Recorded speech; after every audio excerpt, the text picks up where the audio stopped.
तो नमस्कार दोस्तों, स्वागत है आपका हमारे YouTube चैनल शिक्षाशाला में। जैसा कि आप लोग जानते हैं, अभी करंट में न्यूज़ में हड़कंप मचा हुआ है कि क्या है लैसा वायरस। एक नया लैसा वायरस आया है कोरोना के बाद, जिसके केसेस बहुत ज़्यादा हमें देखने को मिल रहे हैं। चाहे वो यूके की बात करें, चाहे यूएसए की बात करें, दोनों ही जगह इन केसेस को देखा गया है। और क्या ये नई बीमारी है, यह पुरानी बीमारी है, क्या इसका इतिहास है, और अगर नहीं है तो इसे क्या क्या मेजर्स हमें देखने को मिले हैं अभी। चलिए दोस्तों, अपनी वीडियो को स्टार्ट करते हैं। अगर हम लैसा वायरस की बात करें तो व्हाट इज़ लैसा फीवर, यानी कि जो लैसा वायरस है इसमें पेशेंट को क्या हो रहा है, फीवर हो रहा है। अकॉर्डिंग टू यूनाइटेड स्टेट्स, यानी कि यूएसए की एक एजेंसी है, सेंटर फॉर डिजीज़ कंट्रोल, उसके अकॉर्डिंग ये एनिमल बोर्न डिजीज़ है। जिसमें ये किसका मेंबर है, तो ये मेंबर है एरेना वायरस फैमिली का, यानी कि एक एरेना वायरस है जिसकी फैमिली का ये मेंबर है लैसा वायरस। इसके लक्षण की अगर हम बात करें तो रिपोर्ट्स के अनुसार जो लैसा वायरस से संक्रमित लोग 80% जो लोग हैं उनमें कोई भी जो लक्षण है वो नहीं देखे जा रहे हैं, ठीक है। लेकिन जो 20% लोग हैं उनमें क्या देखा गया है, मसूड़ों में सूजन, नाक या आँख या फिर कहीं से ब्लीडिंग हो रही है, ठीक है।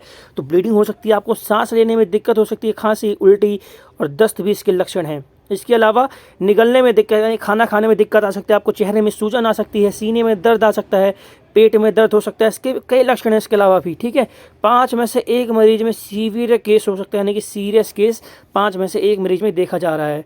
और जो WHO है उसके मुताबिक इसका जो फर्टिलिटी रेट है वो 1% है, यानी कि अभी इतना खतरा इससे नहीं है। वहीं सीवियर केसेस में जाने के चांस जो हैं वो 15% होते हैं, यानी कि अभी जो डिजीज़ है ये इतना व्यापक प्रभाव नहीं दिखा पा रहा है। अगर हम बात करें इंडिया की, क्या इंडिया में वायरस आ चुका है, तो नहीं दोस्तों, अभी इंडिया में वायरस नहीं आया है। ये वायरस अभी यूके में देखा गया है और यूएसए में देखा गया है। पहले अगर हम इसकी हिस्ट्री की बात करें, चलिए आगे पहले बढ़ते हैं, हम हिस्ट्री की बात करेंगे। तो क्या है Lasa fever?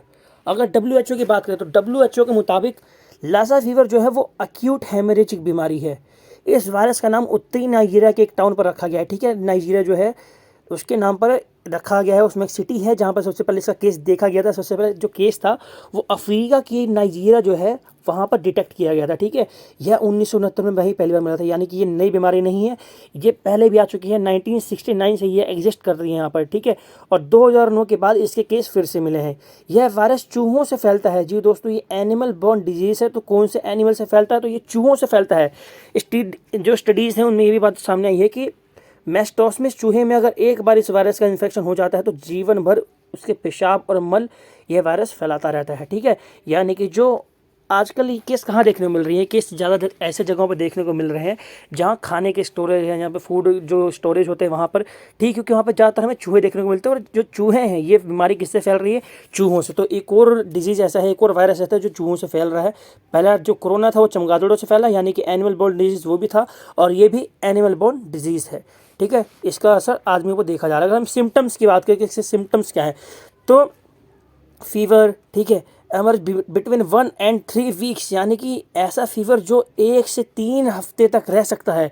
Patients comes into with virus, यानी कि जो पेशेंट्स है वो अगर इस वायरस से कांटेक्ट में आते हैं तो उनको 1 से 3 हफ्ते तक फीवर रह सकता है। Mild symptoms include slight fever, generally feeling a weakness, headache, यानी कि सर में पेन, कमजोरी। और 20% केसेस में जो इन्फेक्टेड पर्सनस हैं उनमें देखा गया है गम्स, आइस एंड नोज से ब्लीडिंग, ठीक है। तो ब्लीडिंग की समस्या भी बहुत ज़्यादा देखी जा रही है इसमें। दे में also experience respiratory distress, repeated vomiting, उल्टी आना, फेशियल स्वेलिंग, फेस में सूजन आ जाना, पेन इन द चेस्ट, सीने में पेन होना, बैक में पेन होना, एब्डोमेन्स में पेन होना, हेयर लॉस। तो ये सारे जो सिम्टम्स हैं ये इस बीमारी में देखे जा रहे हैं, ठीक है। अभी तक बीमारी इंडिया में नहीं देखी गई है तो इसका इतना व्यापक प्रभाव भी नहीं पड़ा है। बाकी अफ्रीका में ये एंडेमिक के तौर पर बीमारी को देखा जा रहा है, यानी कि बीमारी पहले से थी, 1869 से बीमारी थी, बट अब धीरे धीरे अफ्रीका में कम हो रही है। और यूके में अभी 3 केसेस देखने को मिले थे जिनमें से एक आदमी की डेथ हो गई है, ठीक है। इसीलिए हमने ये न्यूज़ कवर करी है, क्योंकि ज़्यादातर जो न्यूज़ एजेंसीज हैं उन्होंने ये न्यूज़ लगातार रिपीट कर रहे हैं। तो हम बात करते हैं क्या ये नया वायरस है, क्या ये नए केसेस आने चालू हुए हैं या फिर ये पहले से ही है। तो हमने पहले ही देखा कि जो ये वायरस है ये पहले से ही एग्जिस्ट करता है, ठीक है।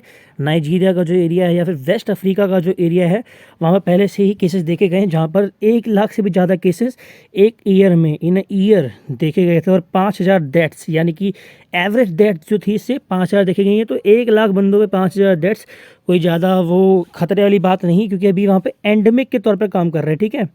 यह अफ्रीकन कंट्रीज़ में अब एंडेमिक है, यानी कि ख़त्म होने वाली बीमारी हो चुका है, ठीक है। वहाँ पर अब इसके ज़्यादा केसेस देखने को नहीं आ रहे हैं। While there is no effective treatment और वैक्सीन, यानी कि इसकी भी कोई वैक्सीन नहीं बनी है अभी तक। ठीक है, ट्रायल्स हालांकि 2019 से ही चल रहे थे, बट इसकी कोई भी वैक्सीन जो है वो अभी तक नहीं बन पाई है। The disease has been classed as having pandemic potential and it is the WHO list of priority pathogens, यानी कि जो WHO है उसकी प्रायोरिटी लिस्ट में भी बीमारी है कि इसके ऊपर दवाई बननी चाहिए, बट अभी तक कोई भी दवाई, जैसे कि कोरोना में नहीं बन पाई है, वैसे ही इस पर कोई भी दवाई नहीं बन पाई है। तो आई होप दोस्तों आपको ये वीडियो समझ में आ गई होगी हमारी। ठीक है, बाकी इस वायरस से कोई डरने वाली बात नहीं, क्योंकि इंडिया में अभी तक इसके केसेस नहीं देखे गए हैं। बाकी यूके में भी इसके केसेस देखे गए थे, 3 केसेस देखे गए हैं, जिनमें से एक आदमी की डेथ भी हो चुकी है। ठीक है, तो बहुत ही सीवियर कंडीशन है वहाँ पर। चलिए दोस्तों, जय हिंद, जय भारत।